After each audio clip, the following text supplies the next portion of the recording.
당신이 매일 먹는 밥상이 사실은 수십 년 동안의 건강을 결정한다면 믿으시겠습니까? 저는 한방과 양방을 모두 경험하며 30년 가까이 진료해 온 의사로서 수천 명의 환자들에게서 한 가지 공통점을 발견했습니다. 비싼 약과 영양제를 한 움큼씩 드셔도 정작 매일 먹는 밥상에는 몸을 살리는 보물들이 빠져 있다는 사실이었죠. 특히 50대, 60대, 70대에 접어든 분들일수록 그냥 배만 채우면 된다는 습관이 자리 잡고 있었습니다. 하지만 저는 오늘 그 생각을 완전히 뒤집어 드리겠습니다. 평생 먹어온 평범한 반찬 속에 당신 몸의 시계를 되돌리는 비밀이 숨어 있습니다. 얼마 전 진료실에 한 어르신이 찾아오셨습니다. 원장님, 요즘 밥맛이 없고 힘이 없어요. 영양제도 챙겨 먹는데 왜 이렇게 피곤하죠? 저는 그분의 식단을 꼼꼼히 살펴보았습니다. 놀랍게도 늘 먹는 반찬이 거의 비슷했고 계절에 맞는 재료나 몸 상태에 맞춘 식단 변화가 전혀 없었습니다. 그런데 그 속에 제대로 조리해서 꾸준히 먹으면 약보다 강한 자연의 처방전이 들어 있었습니다. 문제는 그 귀한 재료가 눈앞에 있어도 몰라보고 그냥 지나치는 겁니다. 오늘 저는 당신의 밥상을 건강금고로 바꿔드릴 밥가지 반찬 이야기를 시작하려 합니다. 이건 단순히 맛있는 음식 이야기가 아닙니다. 노화로 느려진 몸의 엔진을 다시 가동시키고 굳어가는 혈관을 청소하며 잃어버린 기운을 되찾게 해줄 실질적인 방법입니다. 단, 한 가지 조건이 있습니다. 매일 조금씩 꾸준히 먹는 것, 이것만 지키시면 약국 가는 발걸음이 절반으로 줄어들 것입니다. 지금 이 순간에도 당신의 몸 안에서는 두 가지 세력이 싸우고 있습니다. 하나는 세포를 망가뜨리고 노화를 앞당기는 세력, 다른 하나는 세포를 회복시키고 생명을 연장하는 세력입니다. 그 싸움의 무기를 어디서 조달하느냐? 바로 부엌입니다. 부엌에서 꺼낸 그릇 하나, 반찬 한 젓가락이 몸 안의 전쟁을 승리로 이끌 수도 패배로 이끌 수도 있습니다. 당신은 어느 쪽의 무기를 쥐어주고 계신가요? 저는 종종 환자분들께 이렇게 묻습니다. 어제 저녁에 뭐 드셨어요? 돌아오는 대답은 늘 비슷합니다. 김치, 멸치볶음, 달걀 프라이, 그리고 때로는 라면. 하지만 이 중 몇 가지는 오히려 몸에 부담을 주는 경우가 많습니다. 반면 조금만 재료를 바꾸고 조리법을 달리하면 같은 밥상에서도 건강을 채우는 보약 반찬으로 변신합니다. 오늘부터 소개할 7가지 반찬은 돈 들이지 않고 특별한 기술 없이도 만들 수 있습니다. 혹시 이런 평범한 음식이 무슨 보약이야? 라고 생각하실지도 모릅니다. 하지만 제가 말씀드리는 건 전통의 지혜와 현대의학이 만난 결과입니다. 예를 들어 어떤 반찬은 우리 조상들이 겨울을 나기 위해 발효시켜 먹었는데 현대 영양학으로 분석해보니 특정 비타민과 미네랄이 풍부해 면역력을 비약적으로 끌어올리는 성분이 가득했습니다. 또 어떤 반찬은 소화를 돕고 혈당을 안정시키는 섬유질이 많아 당뇨 환자들에게도 큰 도움이 됩니다. 그리고 이건 단순한 음식 이야기가 아닙니다. 반찬 하나를 선택하는 순간 당신은 삶의 질을 선택하는 것입니다. 무릎이 덜 아픈 계단 오르기, 밤에 깊이 자고 아침에 개운하게 일어나는 하루, 친구들과의 모임에서 웃으며 오래 앉아 있을 수 있는 체력. 이 모든 건 약이 아니라 식탁에서 시작됩니다. 저는 이것을 집밥 처방전이라고 부릅니다. 오늘 들려드릴 이야기는 단순히 뭐가 몸에 좋다는 차원을 넘어섭니다. 저는 왜 이 반찬들이 좋은지, 어떻게 먹어야 효과가 극대화되는지, 또 어떤 분들에게 특히 필요한지를 구체적으로 말씀드릴 겁니다. 그리고 중간중간 제 환자분들의 실제 사례와 수치로 증명된 연구 결과를 곁들일 겁니다. 그래야 당신이 오늘 저녁 식탁에서 어떤 선택을 해야 할지 확신을 가질 수 있으니까요. 지금부터 눈을 크게 뜨고 들어주세요. 왜냐하면 이 반찬들은 당신이 이미 알고 있지만 제대로 몰랐던 음식이기 때문입니다. 한 입에 숨겨진 놀라운 효능, 그리고 그 한 입이 쌓여서 만들어낼 10년 후의 건강. 그것을 아는 순간 밥을 먹는 시간이 기다려질 것입니다. 자, 이제 첫 번째 보물 상자를 열어보겠습니다. 오늘의 여정은 당신의 부엌에서 시작됩니다. 그리고 그 부엌이 앞으로 당신의 약국이 될 것입니다. 바닷속 깊은 곳에는 우리 몸이 잃어버린 힘을 되찾게 해주는 보물 창고가 있습니다. 저는 환자분들에게 종종 묻습니다. 바다 음식 자주 드세요? 돌아오는 대답은 대부분 비싸서 가끔만 먹어요. 혹은 냄새가 나서 안 먹어요입니다. 하지만 나이가 들수록 바다에서 온 음식, 특히 해조류와 해산물은 건강을 지탱하는 기둥이 됩니다. 이유는 간단합니다. 바다는 우리가 땅 위에서 얻을 수 없는 미네랄, 아미노산, 그리고 노화를 늦추는 성분의 보고이기 때문입니다. 예를 들어 미역줄기볶음 같은 음식은 한 번 먹으면 별다른 특별함을 느끼지 못할 수 있습니다. 하지만 그 속에는 요오드라는 갑상선 건강을 지켜주는 핵심 성분이 가득 들어 있습니다. 갑상선은 우리 몸의 엔진과 같습니다. 엔진이 약해지면 아무리 좋은 연료를 넣어도 속도가 나지 않고 조금만 움직여도 숨이 차고 피곤해집니다. 특히 50, 80대 여성분들은 호르몬 변화로 인해 갑상선 기능이 떨어지기 쉬운 시기에 있습니다. 요오드가 풍부한 미역줄기는 이 엔진에 기름을 치듯 다시 힘을 불어넣습니다. 저는 실제로 이런 사례를 많이 봤습니다. 68세 여성 환자 한 분이 계셨는데 늘 손발이 차고 아침에 일어나기 힘들다고 하셨습니다. 검사해보니 갑상선 기능이 경계선 수준까지 떨어져 있었죠. 약을 쓰기 전 저는 식단부터 바꿨습니다. 일주일에 4번 이상 미역줄기볶음을 먹게 하고 간을 약하게 하며 오래 볶지 않도록 조리법을 알려드렸습니다. 석 달 후 그분은 원장님, 손발이 따뜻해지고 요즘은 낮잠이 필요 없어요 라고 웃으며 말씀하셨습니다. 단순히 기분이 나아진 게 아니라 혈액검사 수치까지 개선된 것이 확인됐습니다. 해산물 중에서도 오징어는 단백질 보충에 숨은 강자입니다. 특히 진미채볶음은 씹는 맛과 보관 편리함 때문에 자주 밥상에 오르지만 많은 분들이 그 가치를 모르고 있습니다. 오징어에는 타우린이 풍부해 피로 회복에 탁월합니다. 타우린은 우리가 피곤할 때 마시는 피로회복 드링크의 핵심 성분이기도 하죠. 차이가 있다라면 드링크는 설탕과 첨가물이 많지만 오징어는 자연 그대로라는 점입니다.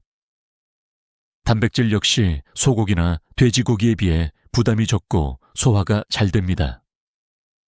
특히 거의 60대 이상에서 단백질 부족은 근육 감소로 이어지고 이는 곧 낙상의 위험과 직결됩니다. 단백질을 보충한다고 고기를 매일 먹기 어려운 분들에게 오징어는 훌륭한 대안입니다. 단, 시중에서 파는 딱딱한 건오징어채는 그냥 볶으면 질겨서 치아에 부담을 줄 수 있으니 미지근한 물에 잠시 불렸다가 센 불에 재빨리 볶아야 합니다. 여기에 마늘과 간장, 약간의 설탕만 더하면 훌륭한 반찬이 완성됩니다. 그리고 해조류와 해산물의 장점은 단순히 영양 성분에만 있는 게 아닙니다. 바다에서 자란 식재료들은 체내 염분 균형을 잡아주고 혈액순환을 돕습니다. 연구에 따르면 해조류를 꾸준히 섭취한 고령층은 그렇지 않은 사람들에 비해 혈압 안정화 비율이 18% 높았습니다. 그만큼 심혈관 질환 예방에도 도움이 된다는 의미입니다. 저는 이런 식단을 바다의 처방전이라고 부릅니다. 비싼 보양식이나 약재가 아니라 시장에서 손쉽게 구할 수 있는 재료로도 충분히 몸을 회복시킬 수 있다는 뜻이죠. 중요한 건 꾸준함입니다. 일주일에 한 번 먹는 것보다 매일 조금씩 먹는 것이 훨씬 강한 효과를 냅니다. 마치 운동을 한 번에 오래 하는 것보다 매일 조금씩 하는 게 더 좋은 것처럼 말입니다. 혹시 지금 냉장고에 미역줄기나 오징어채가 있나요? 없다면 다음 장보기에 꼭 넣으시길 바랍니다. 해조류 특유의 식감이 입맛을 돋우고 오징어의 담백한 맛이 단백질을 채워줄 겁니다. 그리고 매일 조금씩 먹다 보면 손발이 따뜻해지고 하루를 버티는 힘이 달라집니다. 이것이 바로 바다가 주는 두 번째 보물입니다. 땅속 깊이 뿌리를 내리고 자라는 채소들은 마치 세월을 견뎌온 노인처럼 강인한 생명력을 품고 있습니다. 뿌리 채소가 우리 몸에 주는 힘도 그렇습니다. 표면만 스쳐 지나가는 잎이 채소와 달리 뿌리 채소는 오랜 시간 영양을 응축시켜 놓았죠. 그 중에서도 저는 두 가지를 특히 추천합니다. 바로 우엉과 감자입니다. 우엉은 겉보기엔 딱딱하고 손질이 번거롭지만 장 건강을 회복시키는 데 있어선 그 어떤 약보다도 강력합니다. 섬유질 함량이 높아 변비를 완화하고 장내 노폐물을 쓸어내며 장내 유익균의 먹이가 되어 장 환경을 개선합니다. 실제 연구에서 60대 이상 변비 환자 그룹이 3주간 매일 우엉조림 50글 섭취했을 때 장통과 시간이 평균 20% 단축되고 복부 팽만감이 현저히 줄어들었다는 결과가 있습니다. 저는 예전에 장 문제로 고생하던 72세 남성 환자분을 기억합니다. 약을 써도 그때뿐이고 다시 불편감이 돌아오곤 했죠. 그런데 식단에 우엉조림을 넣고 나서는 상황이 완전히 달라졌습니다. 아침마다 시원하게 화장실을 다녀오고 하루 종일 속이 편안해졌다고 하셨습니다. 원장님, 이제는 밖에서도 마음 놓고 약속을 잡을 수 있어요. 라는 말씀을 들었을 때 음식의 힘이 얼마나 위대한지 다시금 느꼈습니다. 그리고 감자. 많은 분들이 감자를 살찌는 음식으로 오해하지만 사실 감자는 혈관 건강에 은밀한 수호자입니다. 칼륨이 풍부해 나트륨을 배출시키고 혈압을 안정화하는 데 도움을 줍니다. 특히 50대 이후 혈관의 탄력이 떨어지고 조금만 짠 음식을 먹어도 혈압이 오르는 분들에게 감자는 필수적인 식재료입니다. 혈관이 막히면 심장과 뇌 모두 위험해집니다. 그런데 약으로만 혈관을 관리하려다 보면 부작용과 의존성이 생길 수 있습니다. 감자는 그 대안을 제공합니다. 실제로 한 연구에서는 고혈압 전 단계 환자들이 4주간 매일 감자조림을 섭취했을 때 수축기 혈압이 평균 2ml/m며 낮아졌고 이는 심장질환 위험을 10% 이상 줄이는 효과로 이어졌습니다. 조리법 역시 중요합니다. 감자를 너무 오래 삶으면 영양소가 빠져나가고 푸석해져 먹기 힘듭니다. 겉은 단단하고 속은 부드러운 알맞은 식감을 유지해야 하죠. 간은 강하게 하지 않고 감자 자체의 단맛을 살려야 혈관 청소 효과가 극대화됩니다. 저는 환자분들에게 간장 설탕 줄이고 대신 참기름 향으로 맛을 완성하세요 라고 조언합니다. 또한 뿌리 채소의 장점은 저장성이 뛰어나고 계절에 크게 구애받지 않는다는 점입니다. 우엉과 감자를 번갈아 밥상에 올리면 장 건강과 혈관 건강을 동시에 관리할 수 있습니다. 더 놀라운 건 이런 식단 변화가 전신 컨디션까지 바꾼다는 겁니다. 변이 잘 나오면 피부가 맑아지고 혈압이 안정되면 두통과 어지럼증이 줄어듭니다. 저는 이런 변화를 속에서부터 건강해지는 과정이라고 부릅니다. 몸은 절대 거짓말을 하지 않습니다. 속이 편안하고 혈관이 깨끗해지면 걸음걸이와 표정까지 달라집니다. 나이가 들어도 활기찬 이유, 그건 거창한 비밀이 아니라 뿌리 채소 한 젓가락에서 시작될 수 있습니다. 오늘 저녁, 당신의 식탁에 우엉이나 감자가 없다면 그것이 바로 변화를 시작할 신호일지도 모릅니다. 혈관은 우리 몸의 도로입니다. 이 도로가 막히면 그 피해는 순식간에 심장과 뇌로 번집니다. 그런데 나이가 들수록 이 도로는 점점 좁아지고 노폐물이 쌓이며 작은 충격에도 쉽게 손상됩니다. 저는 진료실에서 종종 환자분들에게 이렇게 말합니다. 혈관이 깨끗해야 몸 구석구석까지 산소와 영양이 잘 배달됩니다. 그런데 대부분은 그 중요성을 알면서도 실생활에서 어떻게 관리해야 하는지 잘 모릅니다. 여기서 제가 권하는 건 약병이 아니라 밥상 위의 변화입니다. 감자조림은 이미 앞서 말씀드린 대로 혈관을 청소하는 천연 도구입니다. 하지만 여기에 덧붙여 말씀드릴 게 있습니다. 감자와 궁합이 좋은 혈관 건강에 또 다른 수호자가 있습니다. 바로 등푸른 생선입니다. 고등어, 꽁치, 정어리 같은 생선들은 오메가3 지방산이 풍부해 혈중 중성지방을 줄이고 혈관벽의 염증을 완화합니다. 실제로 일본 나가사키 의대 연구팀이 60세 이상 노인을 대상으로 6개월간 등푸른 생선을 주 3회 이상 섭취하게 했더니 혈관 탄성지수가 평균 20% 향상되고 LDL 콜레스테롤 수치가 의미 있게 감소했다고 보고했습니다. 물론 매번 생선을 구워 먹기는 번거로울 수 있습니다. 하지만 조림이나 찜 혹은 통조림을 활용해도 충분한 효과를 얻을 수 있습니다. 저는 한 74세 남성 환자분을 기억합니다.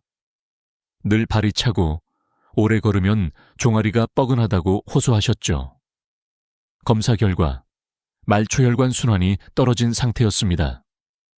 약물 치료와 함께 저는 식단에 감자조림과 고등어조림을 번갈아 넣도록 권했습니다. 석 달 뒤 그는 예전보다 발끝이 따뜻하고 걸음 속도가 빨라졌어요 라고 말했습니다. 혈관 건강에는 나트륨 조절도 필수입니다. 짠 음식을 줄이는 것만으로도 혈압이 안정되고 혈관에 가해지는 압력이 완화됩니다. 하지만 한국인의 식탁에서 짠맛을 완전히 없애긴 쉽지 않죠. 그래서 저는 희석의 법칙을 씁니다. 간이 센 젓갈이나 장아찌를 먹을 때는 꼭 무염 반찬이나 채소와 함께 먹는 겁니다. 이렇게 하면 맛은 살리고 나트륨 부담은 줄일 수 있습니다. 또한 혈관 건강을 위해선 식이섬유가 필수입니다. 섬유질은 장에서 콜레스테롤과 담즙산을 흡착해 몸 밖으로 배출합니다. 우엉, 고구마, 감자 같은 식재료는 이 역할을 탁월하게 해내죠. 여기에 녹황색 채소를 곁들이면 항산화 효과까지 더해져 혈관벽의 노화를 늦출 수 있습니다. 저는 환자분들에게 늘 이렇게 말합니다. 혈관은 나이가 아니라 관리 습관에 따라 나이를 먹습니다. 같은 70세라도 혈관 나이가 50대인 분들이 있습니다. 그 비밀은 비싼 보조제가 아니라 매일 밥상에서 혈관을 위한 선택을 했다는 데 있습니다. 혹시 지금 발이 자주 차갑고 계단을 오를 때 숨이 차고 손끝이 쉽게 저린다면 그건 혈관이 보내는 경고 신호일 수 있습니다. 이때 필요한 건 큰 수술도 고가의 치료제도 아닙니다. 오늘 저녁 식탁에 감자조림과 등푸른 생선을 올리는 것, 이 단순한 선택이 당신 혈관의 운명을 바꿀 수 있습니다. 그리고 그 변화는 생각보다 훨씬 빨리 찾아올 것입니다. 나이가 들수록 우리 몸에서 가장 조용히, 그러나 꾸준히 약해지는 부위가 있습니다. 바로 뼈입니다. 뼈는 하루아침에 부러지지 않습니다. 하지만 60대 이후부터는 조금씩 밀도가 낮아지고 미세한 균열이 생기며 어느 날 아주 작은 충격에도 뚝 하고 부러질 수 있는 상태가 됩니다. 그래서 저는 환자분들에게 늘 이렇게 말합니다. 뼈 건강은 지금부터 준비해야 합니다. 아프기 시작하면 늦습니다. 우리 조상들은 냉장고도 칼슘 보충제도 없던 시절에 어떻게 겨울철 뼈 건강을 지켰을까요? 그 해답 중 하나가 바로 무말랭이입니다. 햇물을 채 썰어 말리면 수분이 빠지면서 칼슘, 칼륨, 철분 같은 미네랄이 몇 배로 농축됩니다.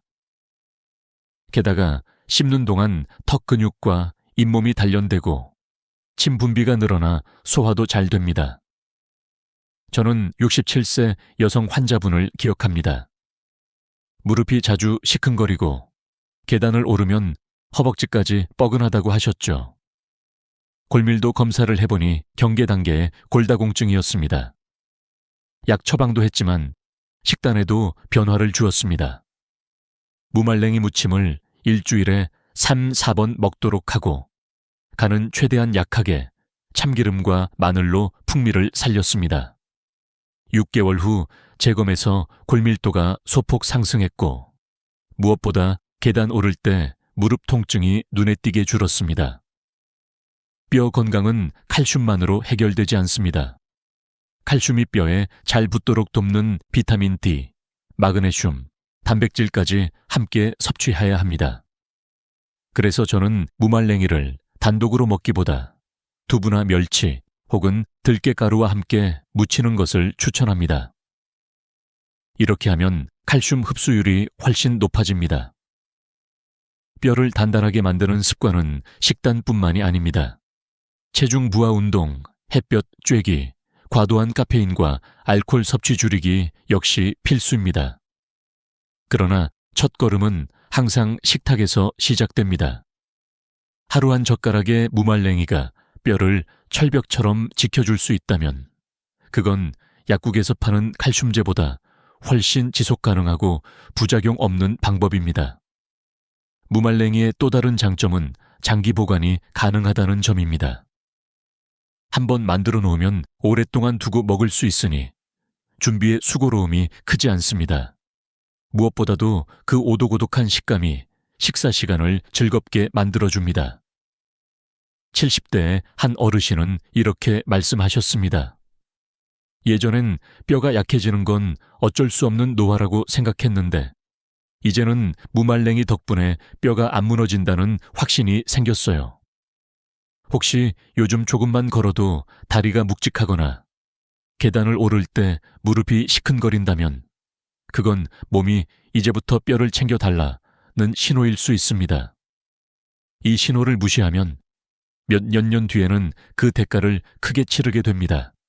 하지만 오늘부터 무말랭이를 식탁에 올린다면 당신의 뼈는 지금보다 훨씬 더 단단해질 것입니다. 그리고 그 변화는 넘어졌을 때 부러지지 않는 순간에, 계단을 오를 때 숨이 덜 차는 순간에 분명히 느껴질 겁니다. 면역력은 우리가 늙어가면서 가장 먼저 무너지는 방어선입니다. 예전엔 감기 한번 걸리지 않던 사람이 환절기만 되면 목이 붓고 작은 상처가 한참 동안 아물지 않고 입안에 염증이 자주 생기는 걸 경험합니다. 면역이 약해졌다는 건 단순히 몸이 피곤하다는 뜻이 아니라 외부로부터의 공격에 대응하는 힘이 줄어들었다는 신호입니다. 저는 이때 가장 먼저 약국으로 달려가는 대신 부엌으로 향하라고 조언합니다. 그 부엌에서 찾을 수 있는 강력한 무기가 바로 깨십 장아찌입니다. 깨십은 특유의 향과 풍미 때문에 좋아하는 분과 싫어하는 분이 확 갈리지만 그 속에는 놀라운 천연 항생제 성분이 들어있습니다. 페릴라케톤과 로즈마린산 같은 성분이 세균과 바이러스의 활동을 억제하고 염증 반응을 완화합니다. 실제로 일본 식품연구소에서 65세 이상 노인을 대상으로 한 연구에서 깨십을 주 5회 이상 섭취한 그룹은 섭취하지 않은 그룹에 비해 상기도 감염 발생률이 30% 낮았습니다. 저는 70대 초반에 한 여성 환자분을 기억합니다. 해마다 겨울만 되면 감기를 달고 살았고 한 번 걸리면 기침이 한 달 이상 이어졌습니다. 면역 관련 혈액 검사를 해보니 백혈구 수치가 낮고 염증 반응 수치가 높았습니다. 저는 약과 함께 식단에 깨십 장아찌를 추가했습니다. 중요한 건 짜게 만들지 않는 것이었습니다. 물기를 완전히 제거한 깨씹을 간장, 식초, 설탕을 최소로 넣어 절이고 마늘로 풍미를 살렸죠. 석 달 후 그분은 겨울을 감기 없이 지나갔고 혈액검사에서 염증 수치가 눈에 띄게 내려갔습니다. 깨씹 장아찌의 장점은 단순히 면역 강화에 그치지 않습니다. 깨씹 특유의 향이 입안의 세균 번식을 억제해 구취를 완화하고 식욕을 돋웁니다. 특히 고기와 함께 먹으면 느끼함을 잡아주면서 소화를 돕는 역할을 합니다. 그래서 저는 깨씹 장아찌를 식탁 위의 방패라고 부릅니다. 면역을 지키는 데는 규칙적인 수면, 스트레스 관리, 적당한 운동이 함께 필요합니다. 하지만 매일 먹는 음식이 이 방어막을 얼마나 두껍게 할 수 있는지는 많은 분들이 간과합니다. 깨씹 장아찌는 그 점에서 간단하지만 강력한 해결책입니다. 냉장고에 한 통만 있어도 매 끼니마다 면역에 좋은 한 젓가락을 챙길 수 있습니다. 혹시 요즘 따라 작은 상처가 잘 낫지 않거나 피곤하면 금방 입안에 궤양이 생기고 목이 자주 붓는다면 면역력이 떨어졌다는 신호일 수 있습니다. 이때 깨씹 장아찌는 약보다 먼저 시도해 볼 수 있는 방법입니다. 오늘 저녁 밥 위에 깨씹 장아찌를 올려 한 입 드셔보세요. 그 한 입이 당신 몸속에 보이지 않는 방패를 세워줄 것입니다. 그리고 시간이 지나면 겨울을 더 가볍게, 봄을 더 상쾌하게 맞이하게 될 것입니다. 여름은 많은 사람들에게 활력을 주는 계절이지만 나이가 들수록 오히려 이 계절이 힘들게 느껴질 때가 많습니다. 덥고 습한 날씨는 몸의 열을 빼앗는 대신 기운을 소모시키고 입맛을 잃게 만듭니다. 특히 50대 후반 이후부터는 천 조절 기능이 떨어져 여름철 식욕 부진이 더 심해집니다. 저는 이런 분들에게 항상 한 가지 음식을 추천합니다. 바로 오이소박이입니다. 오이소박이는 단순히 시원하고 아삭한 여름 반찬이 아닙니다. 오이 자체가 가진 풍부한 수분과 칼륨은 몸속 열을 식히고 체내 나트륨을 배출해 부종을 줄여줍니다. 여기에 양념 속 마늘과 고춧가루는 혈액순환을 돕고 위장 운동을 촉진합니다. 한 입 베어 물면 입안 가득 퍼지는 시원한 육즙이 혀를 깨우고 잃었던 식욕을 되살립니다. 저는 75세 남성 환자분의 사례를 종종 이야기합니다. 여름만 되면 밥을 반 공기밖에 못 드셨고 더위에 기운이 빠져 거의 하루 종일 의자에 앉아만 계셨습니다. 하지만 부인께서 매주 한 번씩 신선한 오이소박이를 담가 식탁에 올리면서 상황이 달라졌습니다. 시원한 국물과 아삭한 식감 덕분에 밥량이 늘었고 한 달 후에는 원장님, 요즘은 더위도 덜 타고 산책도 나갑니다 라고 하셨습니다. 오이소박이를 담글 때 주의할 점이 있습니다. 오이를 너무 오래 절이면 아삭한 식감이 사라지고 비타민C 같은 수용성 영양소가 손실됩니다.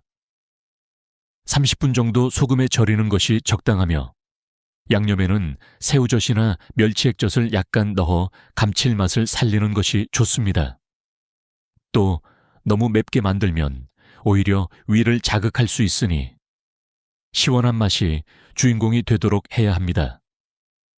여름철 오이소박이는 단순히 입맛을 돋우는 것을 넘어 여름철 건강 유지의 핵심 도구가 됩니다. 식욕이 살아나면 자연스럽게 영양 섭취량이 늘고 이는 전반적인 체력 회복으로 이어집니다. 무엇보다 수분과 전해질이 균형을 이루면서 더위에 지치는 속도가 느려집니다. 이제 우리는 왈가지 밥상 위의 보물을 모두 살펴봤습니다. 진미채볶음으로 피로를 풀고 미역줄기로 갑상선을 지키며 우엉과 감자로 장과 혈관을 살리고 무말랭이로 뼈를 단단히 하고 깨씹 장아찌로 면역력을 높이며 오이소박이로 여름철 입맛을 되찾는 것. 이 모든 것은 특별한 약이 아니라 매일 밥상에서 가능한 선택입니다. 저는 이 6가지 반찬을 하루 한 젓가락에 기적기라고 부릅니다. 한 번에 다 갖출 필요는 없습니다. 오늘은 한 가지, 내일은 또 다른 한 가지를 식탁에 올리면 됩니다. 중요한 건 꾸준히 계속하는 것입니다. 그렇게 하루하루 쌓이다 보면 3개월 뒤에 당신은 분명히 달라져 있을 것입니다. 아침에 더 가볍게 일어나고 계단을 오를 때 숨이 덜 차며 감기에 걸릴 확률도 줄어들 것입니다. 건강은 하루아침에 만들어지지 않습니다. 하지만 매일 먹는 음식이 10년 후에 당신을 만듭니다. 지금 당장 부엌으로 가서 냉장고를 열어보세요. 그 안에 오늘의 보약이 숨어 있을지도 모릅니다. 그리고 이 영상을 보고 계신 여러분, 오늘 이야기한 것 중 하나라도 꼭 실천해 보시길 바랍니다. 건강은 나누면 2배가 됩니다. 가족, 친구, 이웃과 이 영상을 공유하시고 함께 건강한 식탁을 만들어 보세요. 우리 모두의 노후가 더 빛나길 바랍니다. 오늘도 당신의 건강을 진심으로 응원합니다. 다음에도 삶을 바꾸는 이야기를 놓치지 않으려면 구독과 좋아요를 꼭 눌러주세요. 감사합니다. 일요일 오후 햇살이 거실 창문을 비스듬히 비추고 있었다. 평범한 하루, 평범한 풍경. 그런데 그날만큼은 내 눈에 모든 것이 다르게 보였다. 거실 소파에는 아들이 늘 그렇듯 한쪽 팔을 꿰고 TV에 빠져 있었고, 부엌에서는 며느리가 허리를 잔뜩 굽힌 채 국을 젓고 있었다. 처음엔 그냥 스쳐 지나가는 장면이었다. 직장 다니느라 힘들었겠지 하며 무심히 지나쳤다. 그런데 잠시 후 부엌에서 나오는 며느리가 벽에 몸을 기대며 숨을 고르는 모습을 본 순간 가슴 한구석이 쿡 하고 찔렸다. 말없이 힘들다는 내색 하나 없이 묵묵히 해내는 그 모습이 눈에 깊이 박혔다. 그 순간 나도 모르게 입이 먼저 열렸다. 야, 이 녀석아. 거기만 퍼져 있지 말고 지영이 좀 도와라. 안 보이냐? 혼자 저렇게 하고 있는 거. 순간 아들은 놀란 표정으로 나를 바라봤고 며느리의 눈빛이 살짝 흔들렸다. 그 눈빛 속에는 놀람과 서운함이 뒤섞여 있었지만 동시에 오래 기다렸던 위로를 드디어 받은 듯한 안도감이 번져 있었다. 그날 깨달았다. 며느리가 바라는 건 시어머니가 자기 편이 되어주는 게 아니라 공정함이었다는 것을. 나는 그동안 내 아들 편을 드는 게 부모의 당연한 도리라 믿었지만 그 믿음이 오히려 며느리와 나 사이의 벽을 높이고 있었던 거다. 아들이 잘못했을 때도 눈 감아주고 며느리가 지쳐 있어도 모른 척하던 나의 침묵은 그녀의 마음속에 이렇게 새겨졌을 것이다. 어머니는 결국 아들 편이시구나. 그리고 그 상처가 한번 자리 잡으면 아무리 비싼 선물을 주고 좋은 밥을 차려줘도 관계는 좀처럼 회복되지 않는다. 그날 이후 나는 아들에게 말했다. 네가 밖에서 돈 버는 것만이 남편 역할이 아니다. 지영이가 힘들면 먼저 움직여라. 처음엔 어색해하던 아들도 시간이 지나자 설거지를 하고 장을 함께 보러 나서는 모습이 익숙해졌다. 그 변화를 본 며느리는 예전보다 훨씬 더 따뜻하게 나를 대했다. 심리학 연구에 따르면 가족 내 역할의 공정성을 경험한 사람은 관계 만족도가 평균 35% 이상 높다고 한다. 이건 단순한 기분 문제가 아니라 가정의 행복을 결정짓는 핵심 요소라는 뜻이다. 며느리와 시어머니 사이도 결국은 부부 친구 동료 관계처럼 누구 편이냐가 아니라 무엇이 옳으냐로 판단할 때 오래 간다. 혹시 지금 당신도 마음속으로 이렇게 되묻고 있진 않은가? 나도 모르게 내 편만 들어온 건 아닐까? 만약 그렇다면 오늘이 바로 변화를 시작할 날이다. 공정함은 거창한 게 아니다. 순간순간에 작은 선택이 쌓여 믿음을 만들고 그 믿음이 언젠가 며느리의 눈빛 속에 존경과 신뢰로 되돌아온다. 그리고 그때 당신은 비로소 좋은 어른이 되어 있을 것이다. 명절이 다가오는 시기가 되면 달력 위 붉게 칠해진 날들이 오히려 내 마음을 무겁게 만들곤 했다. 어린 시절에는 설과 추석이 그저 반가운 날이었지만 시어머니가 된 이후부터는 이야기가 달라졌다. 차례상 준비, 산더미 같은 전 부치기, 고기 재우기, 국 끓이기, 집안 청소와 설거지까지. 명절이 오면 집안이 전쟁터처럼 변했다. 그런데 시간이 지나면서 깨달았다. 이 고단함이 내게도 무겁지만 며느리에게는 두세 배 더 무겁게 다가온다는 사실을. 시댁이라는 공간은 며느리에게 여전히 낯선 곳이다. 겉으로는 익숙한 척 웃고 있지만 마음속에서는 시어머니의 눈치, 남편의 기대, 그리고 원래 집안일은 며느리 몫이라는 오래된 관습이 무겁게 내려앉는다. 나도 과거에는 그렇게 생각했다. 우리 집은 늘 이렇게 해왔으니 며느리도 당연히 그렇게 해야지. 하지만 그 당연함이 며느리의 어깨를 짓누르고 있었다. 그러다 몇 해 전 나는 결심을 했다. 그 해 추석 며느리에게 이렇게 말했다. 이번 명절은 너희끼리 편하게 쉬어. 음식은 간단하게 하고 힘들면 시켜 먹자. 그 말을 들은 며느리의 눈이 순간 크게 떠졌다. 정말요? 어머니, 감사합니다. 짧은 대답이었지만 그 목소리 속에는 안도와 해방이 섞여 있었다. 나는 그때 깨달았다. 며느리가 힘든 건 몸보다 마음이었다는 것을. 왜 우리는 며느리에게 이렇게까지 시키는 게 당연하다고 생각했을까? 답은 단순했다. 우리 집은 원래 이렇게 해왔으니까. 하지만 시대는 변했다. 과거에는 며느리가 시댁에 헌신하는 것이 미덕처럼 여겨졌지만 이제는 며느리도 자신의 인생을 사는 하나의 어른이다. 명절의 의미는 변하지 않았지만 명절을 보내는 방식은 달라져야 한다. 실제로 의학 자료를 찾아보니 과도한 명절 노동은 허리와 무릎 관절에 큰 부담을 준다. 50대 이상의 여성들은 명절 전후로 관절 통증 진료 건수가 평균 18% 증가한다고 한다. 한 번쯤 명절 증후군이라는 말을 들어본 적 있을 것이다. 이 증상은 단순히 피로감에 그치지 않는다. 어깨 허리 통증, 손목 관절염, 소화불량, 심지어 불면증까지 유발할 수 있다. 게다가 정신적인 부담도 만만치 않다. 심리학에서는 이를 역할, 스트레스라고 부른다. 가족 내에서 자신에게 기대된 역할을 거부하지 못해 생기는 불안과 긴장이다. 며느리는 명절마다 안 하면 눈치, 해도 인정 못 받는 이중 압박 속에서 살게 된다. 그러니 명절이 오기 전부터 마음이 무거울 수밖에 없다. 예전에 방영된 드라마 한 장면이 생각난다. 아들이 직접 제사 음식을 준비하면서 며느리에게 오늘은 쉬어라고 말하는 장면이었다.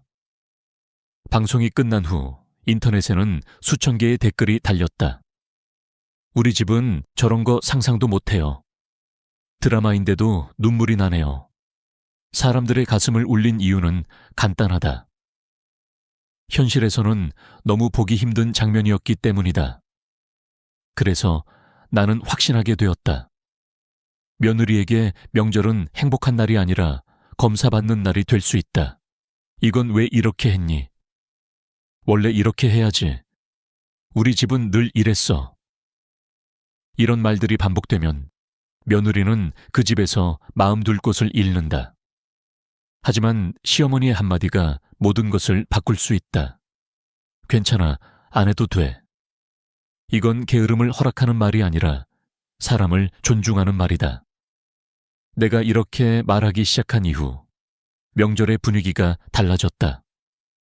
며느리는 여유 있는 표정으로 웃었고 나도 한결 가벼운 마음으로 명절을 보낼 수 있었다.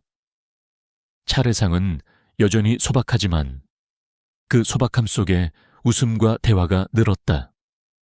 가족끼리 함께 웃으며 보내는 명절이야말로 진짜 명절이라는 것을 그제야 알았다. 심리 연구 결과에서도 이런 변화가 뒷받침된다. 가족 구성원이 심리적 안정감을 느낄 때 관계 만족도와 신뢰도는 평균 40% 이상 향상된다. 이 심리적 안정감은 누군가의 지지와 이해, 그리고 존중에서 나온다. 며느리가 시어머니의 집에서 안전하다고 느끼는 순간 명절은 감옥이 아니라 쉼터가 된다. 물론 이런 변화를 만드는 건 쉽지 않다. 오랜 세월 굳어진 습관을 바꾸려면 용기가 필요하다. 하지만 그 한 걸음이 관계를 바꾸고 명절을 바꾸고 결국은 가족의 미래를 바꾼다. 나는 더 이상 명절을 해야 하는 의무로만 보지 않는다. 대신 함께 웃을 수 있는 기회로 본다. 그리고 그 기회를 살리는 열쇠는 바로 시어머니의 한마디에 있다. 여러분, 혹시 다음 명절을 앞두고 계신가요? 그렇다면 이번엔 이렇게 시작해보세요. 이번에는 힘 빼고 하자. 괜찮아, 안 해도 돼. 이 짧은 말이 며느리의 어깨에서 얼마나 큰 짐을 내려놓게 할지 아마 직접 보게 되실 겁니다. 그리고 그 순간 당신도 알게 될 것입니다. 명절을 바꾸는 건 전통의 크기가 아니라 마음의 크기라는 것을. 며느리와 오래 지내다 보면 의도치 않게 서로를 비교하게 되는 순간이 있다. 나도 예외는 아니었다. 첫째 며느리는 정리정돈이 잘 되어 있고 말투도 공손하며 살림도 깔끔하다. 트러블이 거의 없고 언제나 조심스럽게 나를 대했다. 이런 며느리면 어디 가서 욕먹을 일 없겠다 싶었다. 그런데 언젠가 함께 밥을 먹던 중 그녀가 내 눈치를 살피며 젓가락을 드는 모습을 보았다. 순간 가슴이 철렁했다. 내가 저렇게까지 조심하게 만든 건가? 그건 내가 원한 관계가 아니었다. 반면 둘째 며느리는 정반대였다. 자기 스타일이 뚜렷하고 집안일도 자기 방식대로 했다. 자유롭고 솔직해서 처음엔 속이 부글부글 끓을 때도 많았다. 왜 이렇게 자기 멋대로야? 우리 집 며느리면 기본은 맞춰야 하는 거 아니야. 그렇게 마음속으로 불만을 쌓던 어느 날, 둘째가 조심스럽게 말했다. 어머니, 제가 방식이 좀 달라서 혹시 불편하셨다면 죄송해요. 그 순간 심장이 쿵 내려앉았다. 불편하게 만든 건 나인데 사과를 하는 건 며느리였다. 그제야 깨달았다. 문제는 며느리들이 아니라 내가 만들어 놓은 틀이었다는 것을. 첫째는 맞추느라 힘들고 둘째는 안 맞춰서 내가 힘든 건 결국 우리 집 며느리는 이렇게 해야 한다는 고정관념 때문이었다. 독일 철학자 칸트는 말했다. 인간은 수단이 아니라 목적 그 자체로 대우받아야 한다. 며느리를 우리 집 방식에 맞춰야 하는 사람으로 보면 그 순간부터 관계는 사람이 아니라 시스템이 된다. 반대로 그 사람의 삶과 개성을 인정하는 순간 관계가 비로소 시작된다. 그 이후 나는 입버릇처럼 이렇게 말했다. 아, 넌 그렇게 하는구나. 재미있다. 그렇게 해도 괜찮네. 결과가 좋구나. 이런 말을 들은 며느리들의 눈빛은 확 달라졌다. 신기하게도 그 뒤로는 며느리들이 먼저 다가왔다. 어머니, 이거 어때요? 이번에 제가 해본 건데 같이 해보실래요? 틀을 내려놓으니 사람이 들어왔고 다름은 더 이상 불편함이 아니라 서로를 풍요롭게 만드는 힘이 됐다. 심리학 연구에서도 가족 구성원의 개성을 존중하는 가정은 그렇지 않은 가정보다 정서적 유대감이 평균 42% 높게 나타난다고 한다. 나이와 문화, 세대를 뛰어넘어 틀보다 사람을 먼저 보는 태도가 결국 관계를 지켜준다. 여러분, 며느리는 우리 집에 맞추기 위해 존재하는 사람이 아니다. 누구의 아내이기 전에 자기 삶을 살아가는 고유한 인격체다. 그 다름을 인정하는 순간, 며느리는 시어머니를 편한 사람으로 느끼게 된다. 그리고 그 편안함이 오래가는 존경의 씨앗이 된다. 예전에 나는 며느리에게 잘해주고 싶으면 돈을 써야 한다고 믿었다. 백화점에서 비싼 가방, 고급 화장품, 명절 선물. 카드를 긁을 때면 어머니가 이렇게까지 해주신다는 말을 듣고 싶어 마음이 뿌듯했다. 그런데 몇 해 전 명절, 그 믿음이 완전히 무너지는 일이 있었다. 그날도 며느리는 하루 종일 부엌에서 음식 준비와 설거지를 반복했다. 아이를 챙기느라 앉을 틈도 없이 분주했다. 식사가 끝난 뒤 나는 무심코 며느리의 손을 잡고 말했다. 지영아, 정말 애 많이 썼다. 네 덕분에 우리 명절이 이렇게 따뜻해졌다. 고맙다. 딱 그 한마디였다. 그런데 며느리의 눈가가 붉어지고 입술이 떨렸다. 그리고 며칠 후 아들이 전했다. 엄마, 지영이가 이번 명절이 제일 좋았대. 엄마가 그렇게 말해주셔서 너무 감동이었다고. 그때 알았다. 가방도 용돈도 아닌 진심 어린 한마디가 며느리에게는 가장 큰 선물이었다는 것을. 심리학자 마셜 로젠버그도 말했다. 진심에서 우러난 한마디는 사람의 마음을 회복시키는 가장 강력한 힘이다. 인간은 자신이 한 수고를 정확히 알아봐주는 사람이 있을 때 비로소 위로를 받는다. 실제로 심리 연구에서 단순한 감사 표현이 스트레스 호르몬인 코르티솔 수치를 평균 23% 낮춘다는 결과가 있다. 즉, 고맙다는 말 한마디가 건강에도 긍정적인 영향을 미친다. 며느리도 안다. 명절 음식 준비가 힘들 수밖에 없다는 걸. 하지만 그 수고를 알아주는 사람 없이 당연하게만 받아들여지면 마음은 텅 비어간다. 그 후로 나는 선물보다 말을 더 신중하게 쓰기로 했다. 무심히 던진 한마디가 며느리를 서운하게 만들 수도 있지만 진심이 담긴 한 문장은 며느리의 마음을 활짝 열게 한다. 수고했어. 정말 고맙다. 네가 있어서 내가 편하다. 이 세 마디는 명절 음식보다 더 깊고 백화점 선물보다 더 오래 간다. 여러분, 며느리와의 관계에서 돈보다 값진 건 말의 품격이다. 품격 있는 말은 며느리의 마음을 움직이고 당신의 사람됨을 보여준다. 그리고 그 기억은 며느리 마음속에 오래 남아 두 사람의 관계를 따뜻하게 지켜줄 것이다. 며느리가 결혼하고 처음 시댁에 왔을 때였다. 부엌에서 된장찌개를 끓이고 있었는데 된장은 조금만 넣고 간장은 너무 많이 넣는 걸 보았다. 속으로 아이고야, 저건 아닌데. 이러다 싱겁고 맛없겠네. 하는 생각이 100번은 들었다. 그런데 그 순간 입을 다물지 못하고 말했다. 아가, 간장은 좀 더 넣어야 맛있단다. 그 짧은 한마디에 며느리 표정이 단번에 굳었다. 아무 말도 하지 않았지만 그 눈빛이 말하고 있었다. 어머니는 저를 믿지 않으시는구나. 며칠 뒤 아들이 전했다. 엄마, 지영이가 그날 속상했대. 엄마가 못 믿는 것 같아서 마음이 철렁했대. 나는 그 말을 듣고 깨달았다.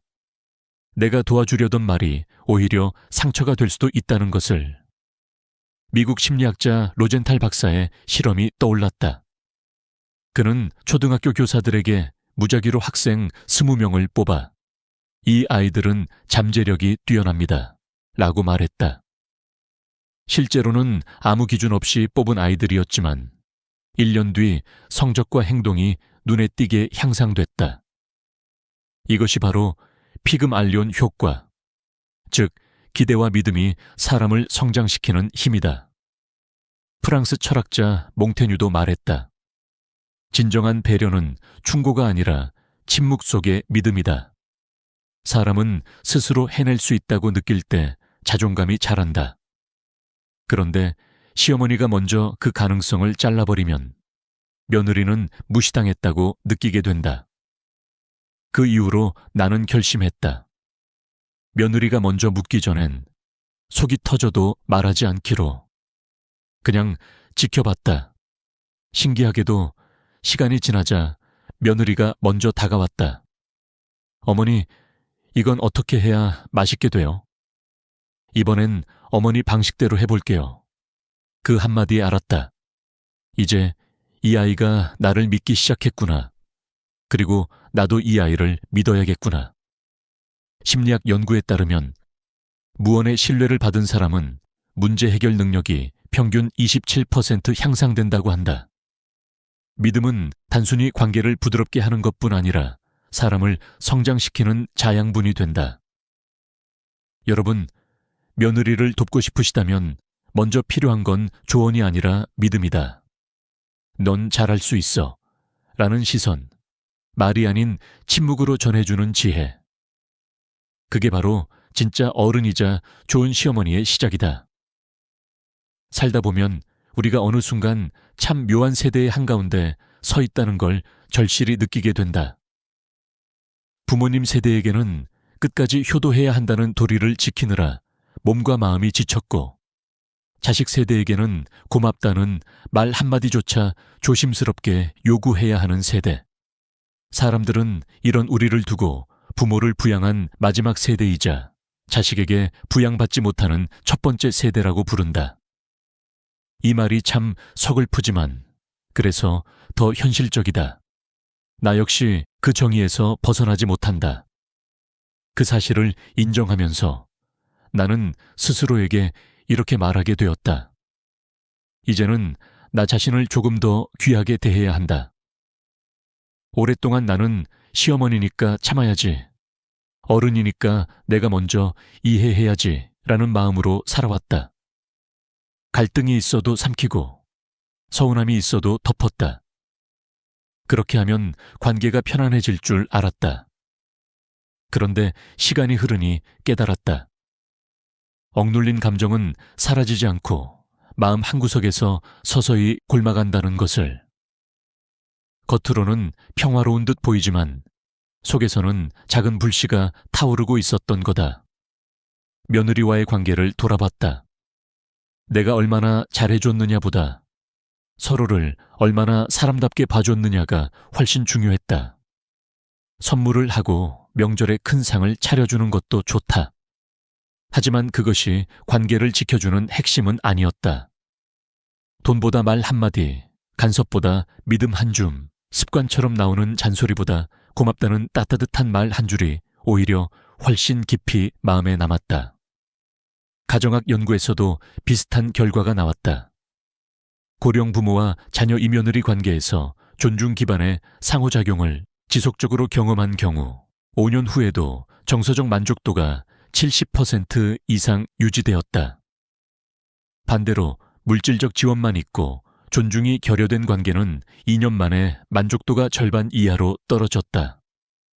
결국 중요한 건 무엇을 주었느냐가 아니라 어떤 마음으로 대했느냐였다. 그런 의미에서 나는 내 인생 후반전을 이렇게 살아가고 싶다. 누구의 엄마나 누구의 시어머니라는 타이틀이 아니라 그냥 한 사람의 좋은 어른으로 기억되는 것. 그 길은 거창하지 않다. 눈앞에 사람을 있는 그대로 인정하고 필요한 순간에는 한 걸음 물러서며 옳고 그름을 가릴 때는 공정하게 판단하는 것. 그리고 때로는 침묵으로 신뢰를 전하는 것. 생각해보면 관계가 무너질 때는 항상 작은 균열에서 시작된다. 사소한 말 한마디, 아무렇지 않게 던진 시선, 기대하지 않았던 무심함이 쌓여서 생긴 틈. 하지만 그 틈을 메우는 것도 거창한 행동이 아니다. 오늘 고마웠다. 수고 많았다. 네가 있어서 내가 편하다. 이런 짧은 문장들이 마음의 거리를 조금씩 줄인다. 나는 이제 며느리에게 잔소리를 줄이고 묻기 전에는 조언을 하지 않는다. 대신 먼저 고마움을 표현하고 그녀의 방식을 존중하려고 노력한다. 그러자 신기하게도 며느리가 내게 먼저 다가오는 일이 많아졌다. 예전에는 조심스럽게 눈치를 보던 그녀가 이제는 웃으면서 어머니, 이거 같이 해보실래요? 하고 말을 건다. 그 변화는 마치 얼었던 땅이 조금씩 녹아 꽃이 피는 것과 같았다. 여러분도 혹시 비슷한 경험이 있으신가요? 관계를 바꾸고 싶지만 어디서부터 손대야 할지 몰라 망설인 적. 저 역시 그랬습니다. 하지만 방법은 의외로 단순합니다. 먼저 내 마음을 조금 내려놓고 상대를 내 방식에 맞추려는 사람이 아니라 그 자체로 완성된 사람으로 인정하는 것. 그리고 필요한 순간에만 조언을 하고 나머지 시간에는 믿음으로 지켜보는 것. 삶이란 결국 사람과 사람의 연결로 이루어진다. 우리는 매일 그 연결을 조금씩 단단하게 만들거나 무심히 약하게 만든다. 내가 배운 건 돈이나 물질은 그 연결을 잠시 화려하게 보이게 할 수는 있지만 오래 지속되게 만들지는 못한다는 것. 오히려 오래 가는 힘은 작고 따뜻한 말, 진심이 담긴 태도, 그리고 침묵 속의 믿음에서 나온다. 이제 나는 더 이상 며느리와의 관계를 관리해야 할 의무로 보지 않는다. 대신 서로를 이해하고 존중하는 동반자로 생각한다. 그렇게 보면 우리가 함께하는 시간은 의무가 아니라 선물이 된다. 나의 작은 변화가 그녀를 웃게 하고 그녀의 작은 배려가 나를 편안하게 만든다. 이 선순환이 계속된다면 우리는 단순한 가족을 넘어 서로에게 힘이 되는 인생 친구가 될 수 있다. 여러분, 오늘 제 이야기를 들으면서 어떤 생각이 드셨나요? 혹시 마음속에 나도 그렇게 해보고 싶다는 작은 불씨가 생겼다면 그 불씨를 꺼뜨리지 마세요. 관계는 하루아침에 변하지 않지만 작은 태도의 변화가 놀라운 결과를 만듭니다. 오늘부터 단 한마디라도 좋습니다. 진심이 담긴 감사 혹은 믿음을 전하는 말. 그게 바로 변화를 시작하는 첫걸음입니다. 이 영상을 끝까지 봐주신 모든 분께 진심으로 감사드립니다. 오늘의 이야기가 누군가에게는 위로가, 또 누군가에게는 새로운 시작이 되기를 바랍니다. 앞으로도 함께 나누고 싶은 이야기들이 많습니다. 구독과 좋아요, 그리고 알림 설정까지 해주시면 다음 이야기에서 다시 만나 뵙겠습니다. 오늘도 건강하고 따뜻한 하루 보내시길 바랍니다. 거울 앞에서의 그 순간, 그건 마치 시간이 한 번에 흘러간 듯한 충격이었습니다. 73세의 김 여사는 막 손녀의 돌잔치 사진을 받아들었습니다. 사진 속 그녀의 얼굴은 분명 미소를 띠고 있었지만 그 미소 너머로 보이는 건 어쩐지 지쳐 보이는 피부와 깊어진 주름, 그리고 예전보다 훨씬 무거운 분위기였습니다. 김 여사는 속으로 이렇게 중얼거렸습니다. 내가 이렇게까지 늙어 보였나? 그날 밤 거울 앞에 선 그녀는 한동안 눈을 떼지 못했습니다. 마음속에 나는 여전히 40대의 생동감을 간직하고 있었는데 거울 속에 나는 그보다 훨씬 나이 들어 보였기 때문입니다. 그 순간 저는 수많은 50대, 60대, 70대 분들이 겪는 공통된 장면을 떠올렸습니다. 자녀 결혼식 사진, 병원 건강검진에서 찍은 증명사진, 오래된 친구와의 모임 사진. 웃으려고 애썼지만 어쩐지 사진 속에 나는 나답지 않게 피곤하고 무겁게 보입니다. 그런데 그 이유가 단순히 세월 때문만은 아니라는 걸 아시나요? 바로 오늘 제가 드릴 이야기의 핵심이 여기에 있습니다. 우리는 옷을 입을 때 멋과 취향을 생각합니다. 그러나 나이 들어 보이느냐, 젊어 보이느냐를 결정짓는 숨은 열쇠는 바로 색입니다. 저는 20년 동안 수백 명의 시니어 스타일링을 연구하고 상담하면서 같은 사람이 단지 옷색 하나만 바꿨을 때 얼굴빛이 5년, 많게는 10년까지도 달라지는 모습을 수없이 봐왔습니다. 특히 한국 분들은 결혼식, 장례식, 경조사, 교회 예배, 동창 모임 등 일정에 맞춰 옷을 준비하곤 하시는데 그 자리에 어울리는 격식뿐 아니라 얼굴을 밝혀주는 색까지 고려하는 경우는 드뭅니다. 김 여사도 그랬습니다. 손녀 돌잔치라니 세련되게 보이고 싶어서 예전에 아껴두었던 검정색 실크 원피스를 꺼내 입었습니다. 검정은 날씬해 보이고 격식 있어 보인다는 믿음이 있었죠. 하지만 행사장 조명 아래에서 검정은 그녀의 얼굴빛을 잡아먹고 말았습니다. 따뜻해야 할 표정은 더 차갑게, 기운 있어야 할 눈빛은 한층 가라앉게 만들었죠. 사진 속 그녀는 실제보다 훨씬 피곤해 보였습니다.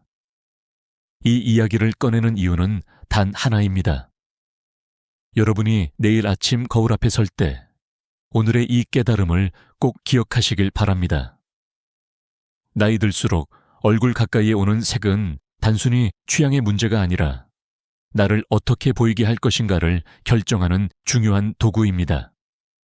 검정이든 흰색이든 내가 사랑하는 색이든 그것이 내 피부빛과 어떤 관계를 맺는지 모르면 나도 모르게 세월을 더 얹어버릴 수 있습니다. 저는 오늘 여러분께 단순한 패션 팁을 드리려는 게 아닙니다. 이건 마치 건강검진 결과처럼 앞으로의 옷 입는 습관을 완전히 바꿔놓을 수 있는 진단서와도 같습니다. 우리가 먹는 음식이 몸을 만들듯 우리가 입는 색은 얼굴을 만듭니다.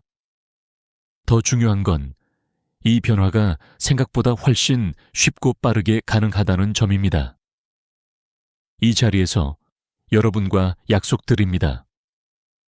오늘 이야기를 끝까지 들으시면 옷장을 열 때마다 이 색은 나를 살린다, 저 색은 나를 죽인다를 단번에 구분할 수 있게 될 겁니다. 그리고 단 하루 만에 얼굴빛이 달라진다는 걸 직접 느끼실 수 있을 겁니다. 이건 과장이 아닙니다. 실제로 서울의 한 시니어 패션 연구 모임에서 95세 이상 남녀 80명을 대상으로 실험을 했습니다. 똑같은 사람에게 3가지 다른 색의 상의를 입히고 같은 조명과 각도에서 사진을 찍어 제3자에게 평가를 맡겼습니다. 결과는 놀라웠습니다. 단지 색 하나 바꿨을 뿐인데 나이 들어 보인다는 평가에서 활기차 보인다로 바뀐 경우가 무려 78%였습니다. 더 흥미로운 건 이 변화를 만든 색들이 대부분 생각보다 흔한 색이었다는 겁니다. 여러분도 아마 느끼셨을 겁니다. 젊었을 땐 잘 어울리던 옷이 어느 순간부터 어딘가 어색해지고 피부가 칙칙해 보이는 경험. 이건 단순히 주름 때문이 아니라 세월과 함께 피부톤이 변하고 탄력이 줄어들면서 색이 주는 영향이 커졌기 때문입니다.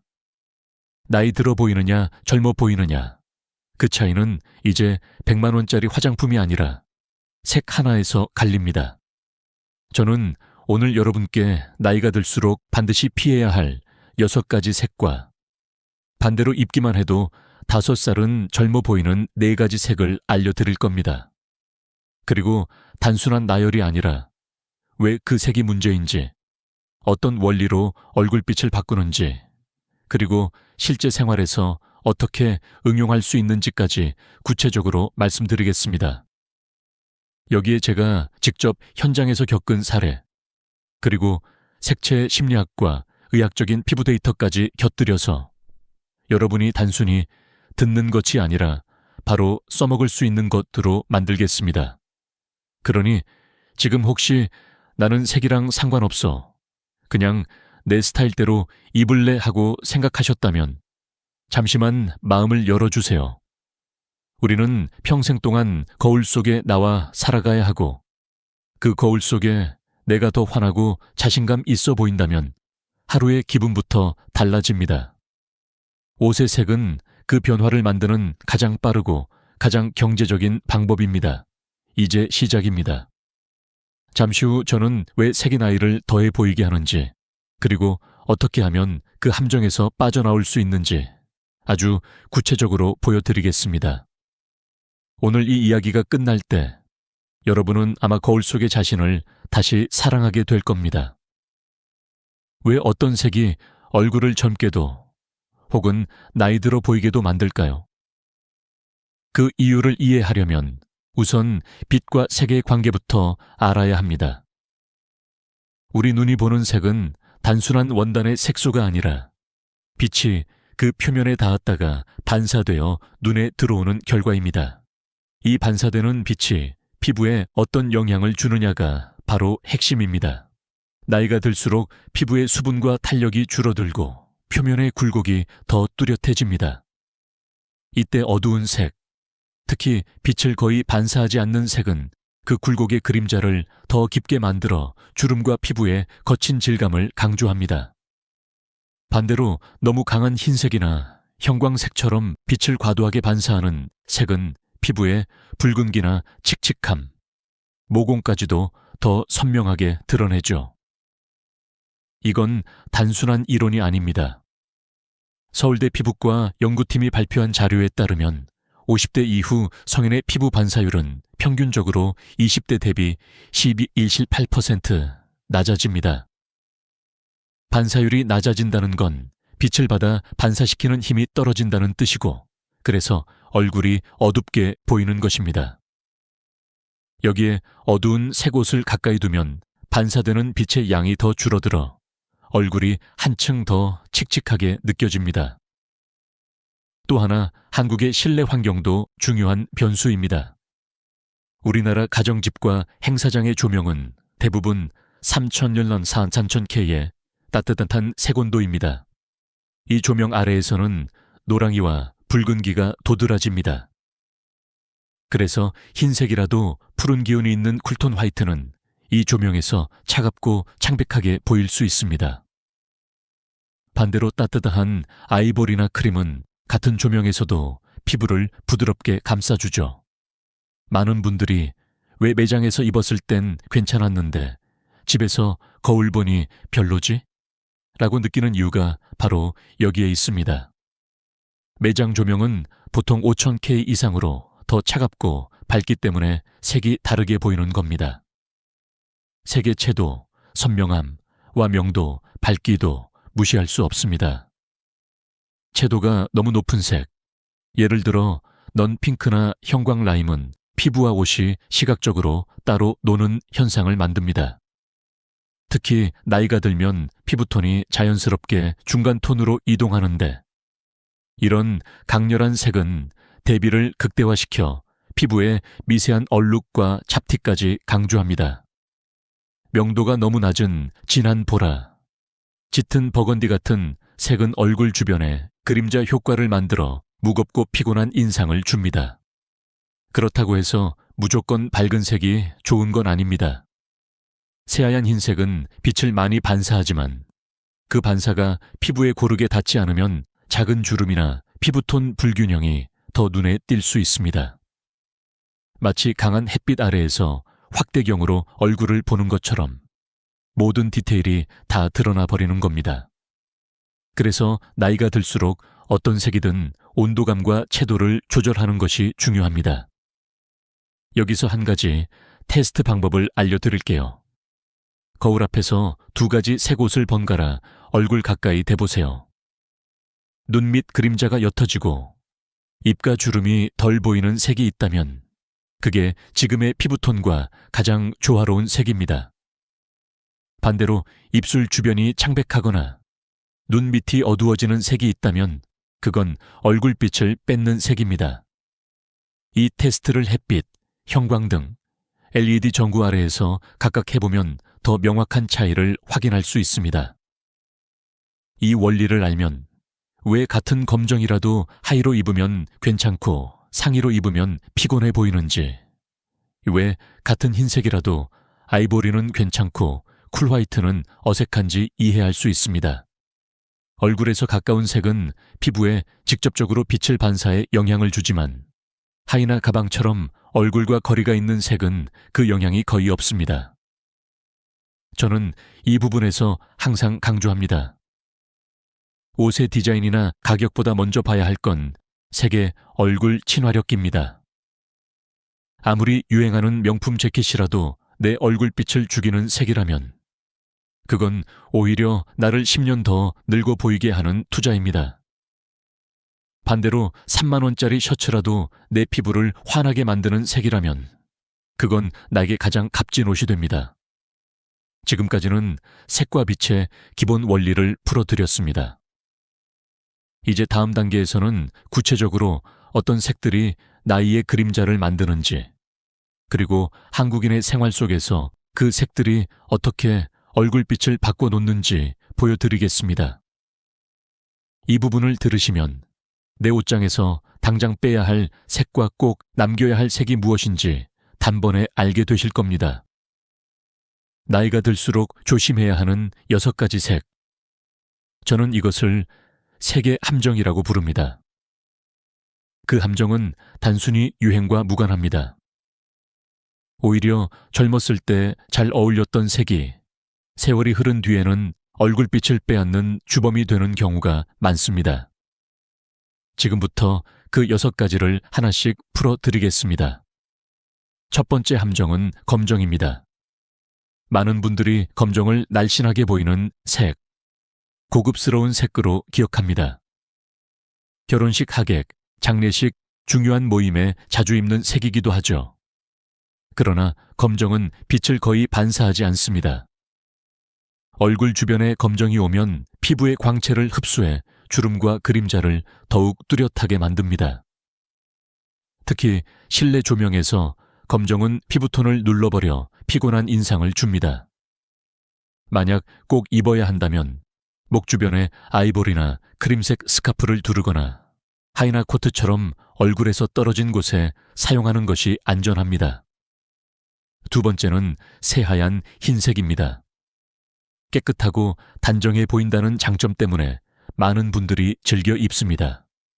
그러나 강하게 빛을 반사하는 새하얀 흰색은 피부의 붉은기, 칙칙함, 잔주름까지도 더 선명하게 드러냅니다. 특히 피부 혈색이 옅어진 50대 이후에는 얼굴을 창백하게 만들 수 있습니다. 대안은 따뜻한 아이보리나 크림톤입니다. 이 색들은 빛을 부드럽게 퍼뜨려 얼굴에 온기를 더해줍니다. 세 번째는 넌 컬러입니다. 형광 핑크, 형광 라임, 형광 오렌지처럼 강렬한 색들은 젊을 때는 생기 있어 보일 수 있지만 나이가 들면 오히려 피부와 옷이 따로 노는 느낌을 줍니다. 피부의 자연스러운 톤과 너무 큰 대비를 만들어 주름이나 칙칙함이 더 눈에 띄게 됩니다. 넌 컬러를 쓰고 싶다면 옷 전체가 아니라 작은 소품, 가방, 신발, 액세서리로 포인트만 주는 것이 좋습니다.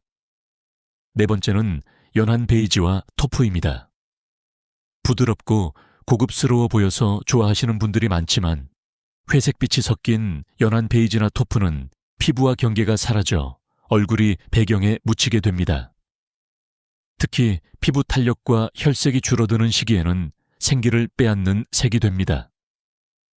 이런 색을 입을 때는 아이보리나 크림색 스카프로 얼굴 주변을 밝히거나 좀 더 진하고 따뜻한 카멜, 모카 계열을 선택하는 것이 좋습니다. 다섯 번째는 진한 보라와 버건디입니다. 고급스럽고 깊이 있는 색이지만 어두운 파랑과 빨강의 중간 톤인 이 색들은 얼굴에 무게감을 얹어 피부 혈색을 죽입니다. 특히 눈 밑 그림자와 주름이 많은 얼굴에는 피곤한 인상을 더합니다.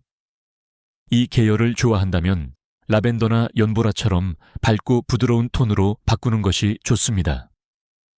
여섯 번째는 머스타드와 올리브입니다. 가을에 많이 입는 색으로 따뜻하고 분위기 있어 보이지만 회색기가 섞인 이 계열은 피부를 칙칙하게 만들 수 있습니다. 특히 노랑이나 녹색기가 도드라지는 조명 아래에서는 얼굴이 더 푸석해 보입니다. 대안은 라이트 옐로우나 세이지 그린처럼 더 맑고 밝은 색입니다. 이 6가지 색의 공통점은 피부와 조화를 이루기보다 그림자를 만드는 색이라는 겁니다. 나이가 들수록 얼굴 주변의 색은 단순히 옷의 색이 아니라 빛과 그림자를 조절하는 조명 역할을 합니다.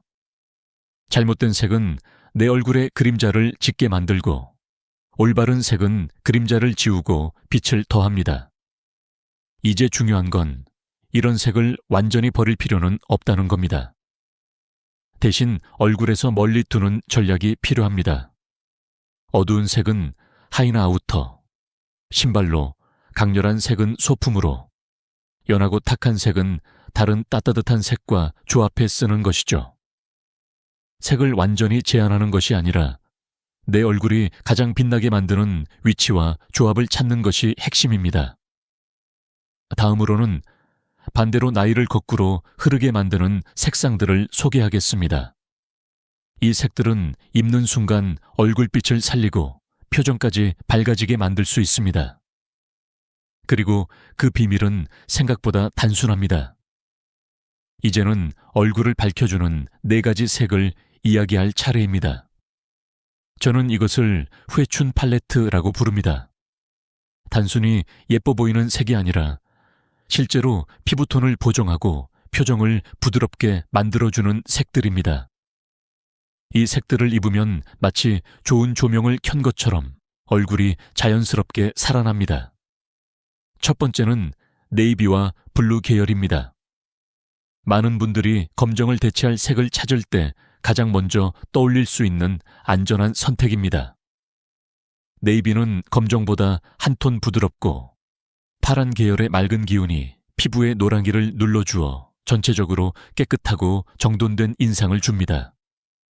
실제로 국내 한 색채 심리 연구에서 60대 이상 참가자 50명에게 검정, 회색, 네이비, 하늘색 상의를 입히고 비교했더니 네이비와 밝은 블루를 입었을 때 건강해 보인다는 평가가 70% 이상 높게 나왔습니다.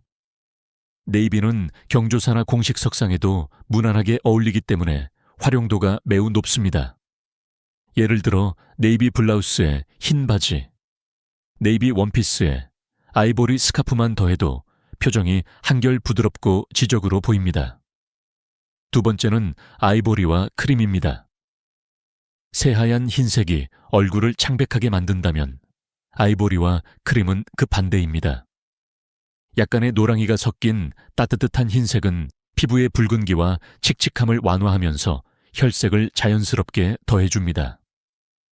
특히 겨울철이나 피부가 건조한 계절에 이 색을 가까이 두면 마치 얼굴에 은은한 조명을 켠 것처럼 보입니다.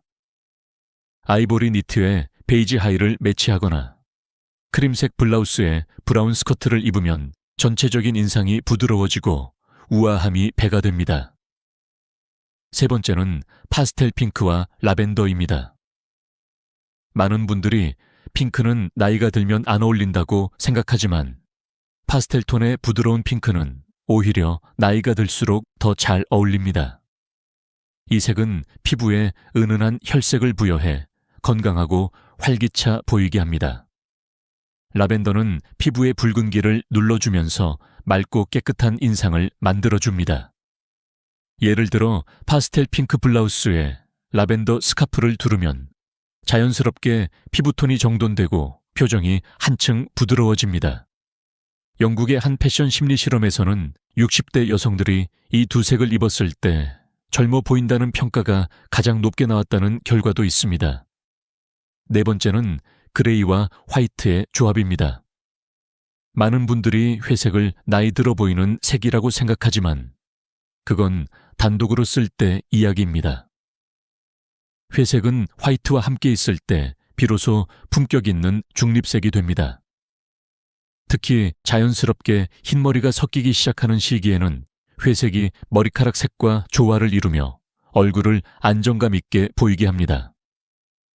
라이트 그레이 자켓에 화이트 블라우스 혹은 아이보리 셔츠에 징그레이 바지를 매치하면 과하지 않은 세련미와 절제된 멋을 동시에 표현할 수 있습니다. 프랑스의 한 시니어 패션 화보에서 가장 호평을 받은 룩도 바로 영그레이와 화이트의 조합이었습니다.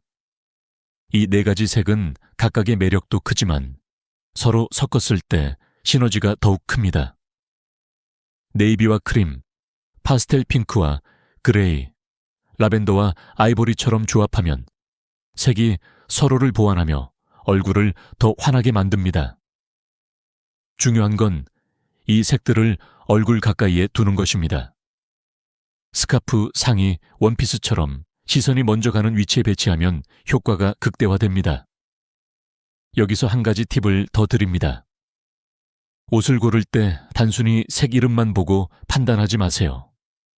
같은 네이비라도 채도와 명도에 따라 전혀 다른 효과를 냅니다. 매장에서 거울 앞에서만 보지 말고 스마트폰으로 사진을 찍어 비교해 보세요. 사진 속에서 더 환하게 보이는 색이 실제로도 여러분을 가장 잘 살려주는 색입니다. 이제 얼굴을 환하게 하는 색들을 알았으니 다음으로는 이 색들을 어떻게 조합하고 어떤 방식으로 입으면 가장 효과적인지, 즉 색을 활용하는 실전 규칙을 알려드리겠습니다.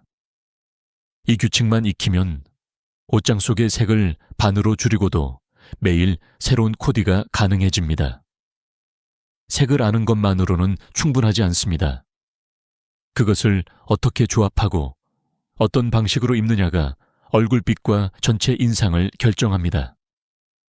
저는 수많은 스타일 상담을 하면서 4가지 규칙을 발견했고 이걸 생존 규칙이라고 부릅니다.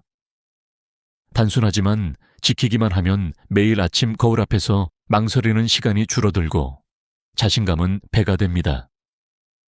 첫 번째 규칙은 색을 너무 많이 섞지 않는 것입니다. 나이가 들수록 화사해 보여야 한다는 마음에 여러 색을 한 번에 시도하는 경우가 많습니다. 하지만 색이 많아질수록 시선이 분산되고 얼굴의 장점보다 단점이 더 부각됩니다. 기본 색 2가지에 포인트 색 하나만 더하면 충분합니다. 예를 들어 네이비 블라우스에 크림색 바지, 여기에 파스텔 핑크 가방 하나면 단정하면서도 생기 있는 인상을 줄 수 있습니다. 포인트 색은 얼굴보다 아래쪽, 즉 가방, 신발, 하단 스커트에 주는 것이 안정감을 높입니다. 두 번째 규칙은 상의와 하의를 같은 계열로 맞추는 것입니다. 사람의 시선은 색이 바뀌는 경계에서 끊깁니다. 위와 아래 색이 크게 다르면 몸이 분절되어 보이고 키가 작아 보이는 효과가 생깁니다. 반대로 같은 톤으로 맞추면 시선이 자연스럽게 흐르며 키가 커 보이고 몸이 슬림해 보입니다. 연블루 셔츠와 네이비 바지, 라이트 그레이 상의와 징그레이 하의처럼 톤을 통일하면 디자인이 평범해도 전체가 고급스러워집니다. 세 번째 규칙은 패턴은 한 번에 하나만, 나머지는 심플하게 정리하는 것입니다. 플로럴 블라우스에 체크 스커트, 스트라이프 자켓에 프린트 스카프처럼 여러 패턴을 동시에 쓰면 시선이 산만해지고 나이 들어 보입니다. 꽃무늬 블라우스를 입으면 하의와 가방은 단색으로, 체크 스커트를 입는 날은 상의를 흰 셔츠로 정리하는 식입니다. 패턴의 크기도 중요합니다. 너무 큰 무늬는 주름이나 피부 결점을 더 도드라지게 만들 수 있으니 작고 잔잔한 패턴이 안전합니다. 네 번째 규칙은 액세서리를 전략적으로 사용하는 것입니다. 나이가 들면 얼굴의 중심에서 눈에 띄는 부분이 바뀝니다. 주름이나 피부톤 변화가 신경 쓰일 때 이를 가리기보다는 시선을 다른 곳으로 분산시키는 것이 좋습니다.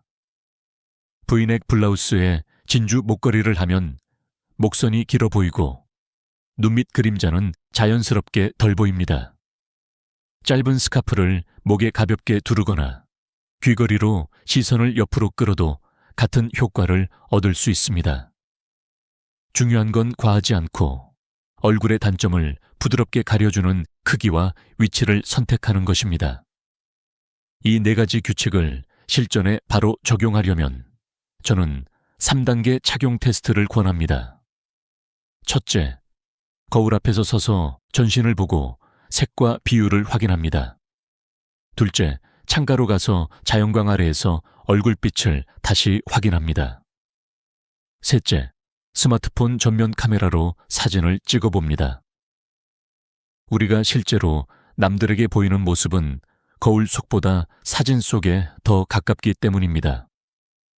이 과정을 거치면 색과 조합의 성공 여부를 훨씬 정확하게 판단할 수 있습니다.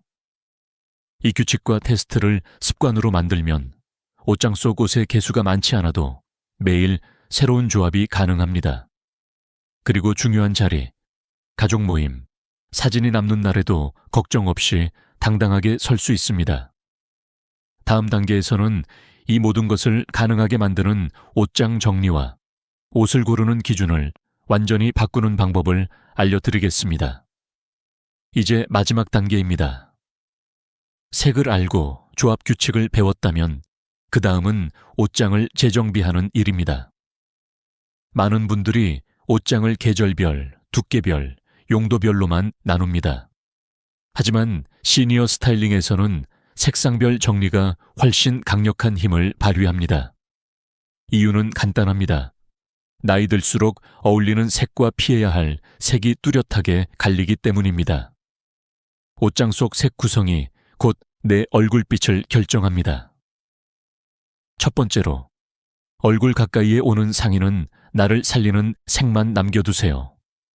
네이비, 블루, 아이보리, 크림, 파스텔 핑크, 라벤더, 라이트 그레이처럼 얼굴을 환하게 만드는 색을 한 구역에 모아두면 아침마다 선택이 빨라집니다.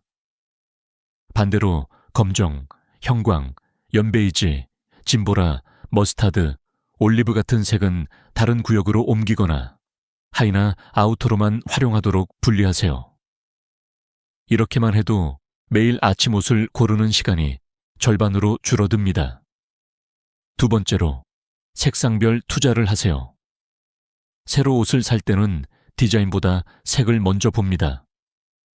매장에서 마음에 드는 옷을 발견했다면 거울 앞에서 얼굴빛이 달라지는지 먼저 확인하세요. 만약 색이 잘 맞지 않는데도 디자인이 마음에 든다면 그 옷은 얼굴에서 멀리 두는 아이템, 예를 들어 하의, 코트, 가방으로만 고려합니다. 이렇게 하면 후회 없는 쇼핑이 가능합니다. 세 번째로, 소품의 힘을 적극 활용하세요. 이미 옷장에 얼굴빛을 죽이는 색의 상의가 있다면 아이보리나 크림 스카프, 라이트 핑크 목걸이, 밝은 귀걸이 같은 액세서리로 보완할 수 있습니다. 스카프 하나로도 얼굴 주변에 색 반사를 바꿔 피부톤이 달라집니다. 네 번째로, 3개월 점검을 습관화하세요. 계절이 바뀔 때마다 옷장을 열고 최근 3개월 동안 한 번도 입지 않은 상의를 따로 빼두세요. 그 옷들이 대체로 나를 살리지 않는 색일 가능성이 높습니다. 그 옷들이 정말 필요한지 아니면 다른 색으로 대체할 수 있는지 결정하세요. 마지막으로, 이 모든 과정에서 가장 중요한 건 내 얼굴이 웃게 만드는 색을 찾는 것입니다. 나이가 들면 유행보다 중요한 건 나만의 조명입니다. 그 조명은 값비싼 조명 장치가 아니라 옷의 색에서 시작됩니다. 오늘 이야기의 핵심을 다시 정리하겠습니다. 나이를 더해 보이게 만드는 6가지 색, 검정, 새하얀 흰색, 넌 컬러, 연베이지, 토프, 진보라, 버건디, 머스타드, 올리브는 얼굴에서 멀리 두세요. 반대로 나이를 거꾸로 흐르게 만드는 4가지 색, 네이비 블루, 아이보리 크림, 파스텔 핑크, 라벤더, 그레이 화이트 조합은 얼굴 가까이에 두세요. 그리고 색 조합과 옷장 정리 규칙을 습관으로 만들면 매일 거울 속에서 더 밝고 자신감 있는 나를 만나게 될 겁니다. 여러분, 색은 단순한 취향이 아니라 내가 세상에 어떻게 보이는가를 결정하는 언어입니다. 오늘부터는 누군가의 시선을 의식해서가 아니라 거울 속의 나를 더 사랑하기 위해 색을 선택하세요. 그 변화는 생각보다 빨리 그리고 분명하게 찾아옵니다. 오늘 이야기가 도움이 되셨다면 구독과 좋아요를 눌러주세요. 앞으로도 여러분의 하루와 옷장, 그리고 얼굴빛을 더 따뜻하게 밝혀줄 이야기로 찾아뵙겠습니다. 우리 다음 영상에서 또 만나요.